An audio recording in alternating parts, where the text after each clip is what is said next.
The story begins with a chilling sight. Terrifying human-like monsters start dropping from the sky one after another. People don't even have a split second to react before they are brutally slammed into the ground. In no time, the streets are running red with blood, and the survivors are running for their lives, screaming in pure terror. In just a single night, this peaceful human settlement is completely wiped out by these bloodthirsty beasts. The lucky ones who manage to survive are left utterly shattered, knowing deep down that this nightmare will definitely happen again. As it turns out, a horrific virus had swept across the entire country a few years back. The people infected by this virus turned into a monstrous hybrid breed of zombies and vampires. They are absolutely terrified of sunlight, but they are fast as the wind and hunt humans under the cover of night. Within just a few weeks, the military was completely overwhelmed, and every major city was turned into a literal hell on earth, piled high with bodies. A young guy named Martin lived with his family on the outskirts of the city, which is the only reason they survived the initial wave of attacks. But his dad quickly realized that their home wasn't safe anymore. He figured they should fix up their car and slip away under the cover of night.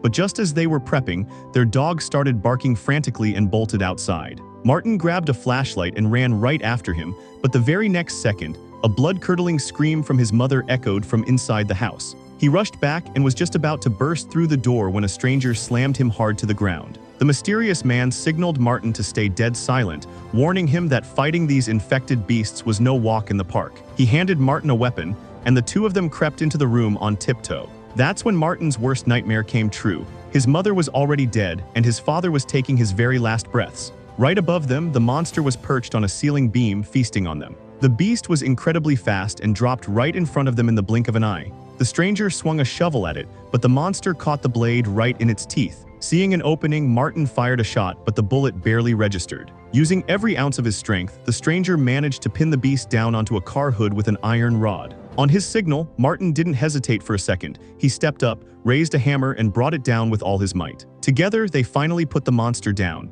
But the tragedy wasn't over. Martin's father had been bitten and was already turning into one of them. Knowing what had to be done, the stranger pulled out his knife and quickly put him out of his misery. From that day on, Martin joined the stranger on the road. The man's name was Jason. He seemed quiet and reserved on the outside, but he was incredibly lethal. Whenever they had some downtime, Jason would train Martin on the brutal rules of survival. He explained that these beasts are a lot like the vampires from old folklore. They burn to ash the second they hit direct sunlight. While the common ones are easy enough to handle, the one that broke into Martin's house was a high-level beast. Their skin is as tough as steel, making them incredibly hard to kill. More importantly, their fangs are highly valuable. In this post-apocalyptic wasteland, cash is completely worthless, making these high-level fangs the new currency of the world. Martin made sure to coat all his weapons in garlic oil. He wasn't entirely sure if it actually worked, but he knew that if you hit them hard enough, a sharp weapon would pierce their skin anyway. One day, their travels brought them to a quiet, secluded town where a small community of survivors had set up camp.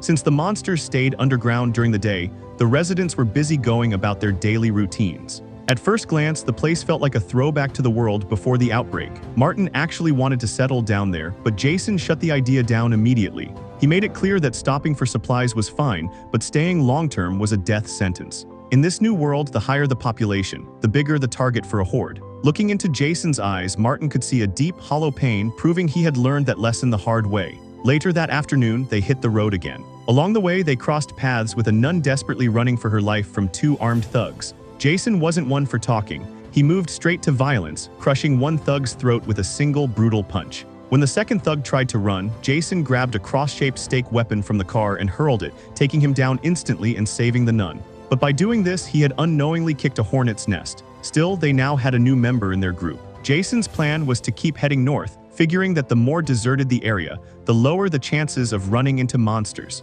Survival in this dead world boiled down to that one simple rule. A few days later, while passing through an abandoned campsite, they heard a baby crying inside a tent. Fearing the worst, they hurried inside and found bodies scattered everywhere. They rushed over to the crib to save the baby, only to realize too late that it was a trap. A massive group of armed hostiles surrounded them, captured them, and dragged them back to their main base. That's when Jason realized they had run right into a ruthless gang of road bandits. To make matters worse, the thug Jason had killed to save the nun was actually the son of the gang's bald leader. Despite the burning grudge, the bald leader played it smart. In this wasteland, human labor is the ultimate resource. He decided to keep Martin to work for them and kept the nun to satisfy his men's sick desires. Since Jason was older, the leader deemed him useless and threw him outside the gates to be torn apart by the monsters. But the bald leader completely underestimated Jason. Even with his hands bound, Jason was lethal enough to take out 4 standard monsters single-handedly. Meanwhile, because Martin was young, ate very little, and seemed easy to control, the leader put him to work without bothering to put a guard on him, assuming the kid would be too terrified of the roaming monsters to run. He had no idea Martin had been trained by the best. Using his survival skills, Martin slipped away, dodging monsters in the dark, and made a run for it. He finally reached the spot where Jason had parked their getaway car, but the doors were locked tight. Panic set in when he spotted a high-level monster slowly closing in on him. Martin knew he couldn't outrun the beast, so he braced himself to fight to the death, tightly gripping a wooden stake. Suddenly, the trunk popped open. Jason had been hiding inside the car the whole time. They scrambled into the front seats, and Jason slammed on the gas, running the monster over as they sped away. By daybreak, they arrived at a small survivor outpost. Martin was staring at the cross around his neck, feeling guilty about leaving the nun behind. But the moment they walked into a local bar and he saw a beautiful girl performing on stage, all thoughts of the nun vanished. The next morning, as they were driving out of town, they saw the same singer hitchhiking on the side of the road. Martin's eyes lit up and he begged Jason to pull over.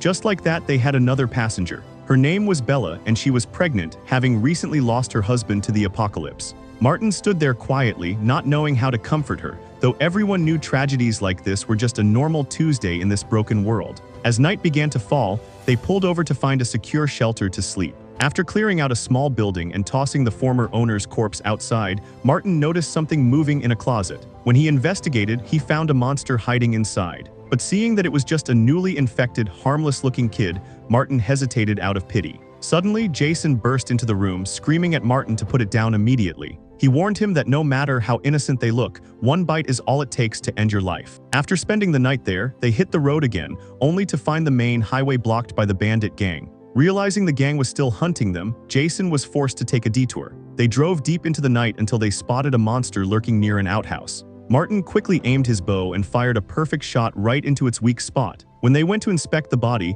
they discovered a man hidden inside the outhouse. He explained that the bald leader's men had captured him and tied him up there as bait to attract monsters. Now sharing a common enemy, Jason and the group teamed up with the man to take down the sadistic bald leader once and for all. After drawing up a solid plan, they set their trap the next morning. Bella acted as the bait, allowing Jason and the others to easily ambush and capture the sentries one by one. Once night fell, they put on the bandits' clothes to blend in. Getting close enough, Jason slammed his car door open, hitting the bald leader and sending him crashing to the dirt. Unfortunately, they discovered the nun had already escaped the camp on her own earlier. Instead of giving the bald leader a quick death, Jason decided on some poetic justice. He tied him up to a tree deep in the monster-infested woods and slashed his back with a knife, knowing the scent of fresh blood would bring the horde running in minutes. With their revenge complete, they kept pushing north. Eventually, they picked up a radio broadcast about a massive survivor sanctuary run by the remnants of the military. It was a heavily fortified safe zone where everyone had to hand over their weapons